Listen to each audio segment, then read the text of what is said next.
The scare had managed to weaponise trust itself.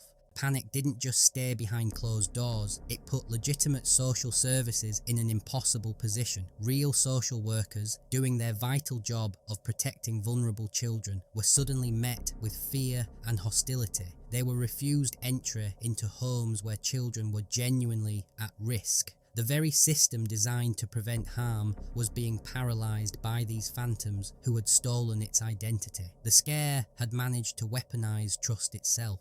As the number of reports surged into the hundreds, police forces across the country knew they were dealing with something serious. This wasn't just a string of local disturbances, it felt like a nationwide event. In response, South Yorkshire Police launched Operation Childcare in 1990. It grew into a massive investigation, eventually involving 23 separate police forces, making it one of the largest of its kind in British history. An incident room was set up with dozens of officers whose sole job was to catalogue and connect the hundreds of sightings pouring in from all over the UK. But the investigation was a nightmare from the very beginning.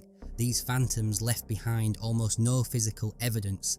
They were ghosts. They didn't force their way into homes, so there were no fingerprints from a break-in. Their visits were brief, and they vanished as quickly as they appeared. The descriptions of them, while consistent in terms of dress and manner, were often too generic to create a useful composite sketch. They were just a man in a suit or a well-dressed woman. Operation Childcare looked into over 250 separate reports, but the deeper they dug, the more baffling the case became. Police struggled to substantiate most of the claims, attributing many to rumour or misunderstandings amplified by the climate of fear. However, investigators remained convinced that a core number of the reports were absolutely genuine. In fact, police stated that 2 of the cases were the genuine article, though they never publicly elaborated on which cases these were or what made them so certain. Despite the massive resources poured into the operation, police were stumped. They had no suspects, no arrests, and most importantly, no clear motive.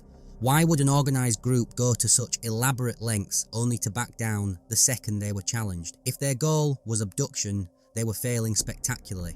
It just didn't add up. By 1994, with no new leads and no arrests made, both Operation Childcare and a similar unit in Scotland were quietly shut down. The phantoms had won. They had terrorised an entire nation and then simply melted away.